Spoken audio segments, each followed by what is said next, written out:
Aaron, when you hit the 50th one, you said, I couldn't care less because it wasn't a loss. What will you remember about this one in particular? Big G's grand slam to win it. It's this one's a little better than the loss in Anaheim, that's for sure. But just an all around all around great team game. Like I just look back at those last four at bats leading up to Giancarlo. You know, Rizzo right behind me, great swing. Double to get in scoring position, and then Glaber right behind him, great at bat, walk. Donaldson, just fighting off a tough pitch just to get Big G up there with a chance to win it, and it's. That's what this team's made of. Kind of slow to start, especially against a good rookie pitcher, but, guys worked hard till the very end. So like I said, I'll remember those at bats and that Giancarlo grand slam walk-off. Tyler, when you're done, if you could pass it to Chris in front of you. Aaron, Giancarlo is the only other player in the majors right now who's hit 59 home runs, let alone 60. How has it helped you, or how has it impacted you to have literally the only other major leaguer who's come this close as your teammate? How has he helped you? How has it impacted you? Well, I think getting a chance to get to know Big G and get a chance to pick his brain over the years is, just helped me mature as a player, mature as a person as well. A guy that's, he's been in the league since he was, I think, 19, 20 years old. He's seen it all. He's been through it all. He's been through the MVP race, won an MVP, been through the seasons of hitting 30, 40, 50, 59 homers, been pitched around. He's seen it all. So getting a chance to have him in the lineup with me, work with him every single day, pick his brain about approaches. How do you face these guys? What do you do against these guys? All it's done is just, I've tried to soak in everything he's told me and, use it as best as I can. So, he's helped me grow as a player, leaps and bounds these past couple of years. Chris, center. We talked to you in Milwaukee about Giancarlo struggling lately, but what could it mean for you guys as a team if he gets going and finds his swing? Well, we saw it, past couple of years in the playoffs. We go back to 2020. What he did in the postseason. Man, the guy, you couldn't get him out. And then the one game wild card we had in Fenway the year before. It could have been, if it were playing at home. That's 3 homers that he hits. He's one of the biggest pieces of our offense, if not the biggest. When he gets hot, there's no telling what he's going to do on a nightly basis. So, even tonight, he had a couple of rough at-bats to begin with, but the guy, he didn't care. He was getting booed. It doesn't matter. That just shows you how mentally tough he is to go up there in a big spot, after already, a couple of strikeouts, groundouts, whatever, to show up, put on a good at-bat and win us the game, So, he's a leader in that clubhouse, and, we ride and die with everybody. It doesn't matter what you do. He continues to show up, put in the work, and we got a couple weeks left to tune it up and, get ready for the postseason. Eric and Joel to the right. Aaron, what or who convinced you to take the curtain call? The whole team, and then Booney, I think. I really didn't want to do it, especially, we're losing. It's a solo shot.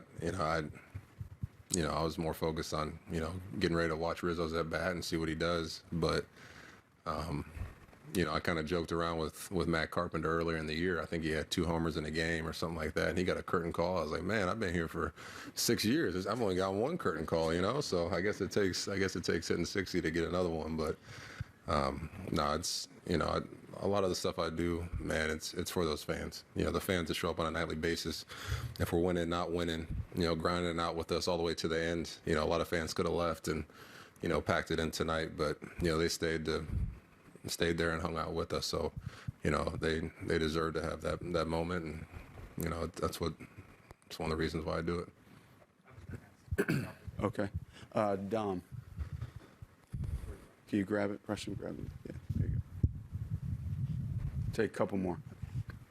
Yeah, Aaron, I was wondering if you've seen much video of Roger Maris or studied or learned much about him, and if there's anything that you've seen that maybe kind of jumps out at you that impresses you. And one thing, I guess, kind of ironically, they had to push him out of the dugout for a curtain call when he hit his 61st also.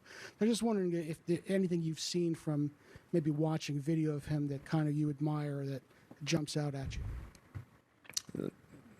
Just what I've seen from, old videos of games. The guy, was a great teammate. He never made it about himself. You know, like you said, I look back, I know exactly the moment you're talking about, kind of the team pushing him out there for the curtain call. That just shows you what type of leader and what type of player he was.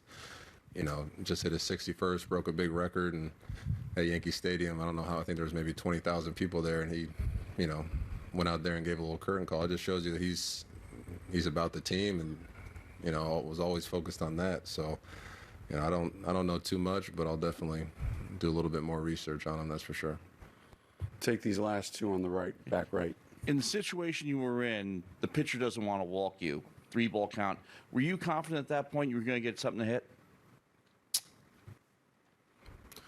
You never know, you know, because I look back at all my at bats and I was, you know, chasing a lot of pitches out of the zone all night. But that's where these past couple of weeks you really got to lock it in. You might only get one pitch to hit or one pitch to, you know, get on base. So, you know, in that situation, I kind of cleared all those other at bats where I was chasing stuff out of the zone and just said, hey, you know, look for something you can drive to, you know, kind of get a rally going. And, you know, luckily I got, you know, a little sinker over the middle and tried to put a good swing on it. And, but you got to stay locked in all those moments. You never know. He could have walked me, and that would have been fine too. You know, because I know Rizzo behind me to get the job done. But you just got to stay mentally locked in on every at bat. Take a last one, Christy. What was your first curtain call for? Against the Royals, I think the rookie home run record, I believe. And what was your feeling when you hit number 60? What was your initial reaction?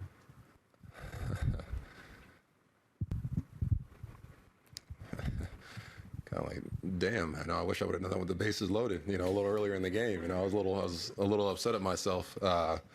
You know, just, you know, especially early in the game, I had a couple situations to either get the inning going, do something to get started, and then that situation where, you know, we're up by 1, bases loaded, you know, 1 out, and then, you know, striking out. So I was kind of kicking myself while I was running around the bases, like, man, you idiot, you should have done this a little earlier. But you know, the team picked it up and we were able to pull that one out.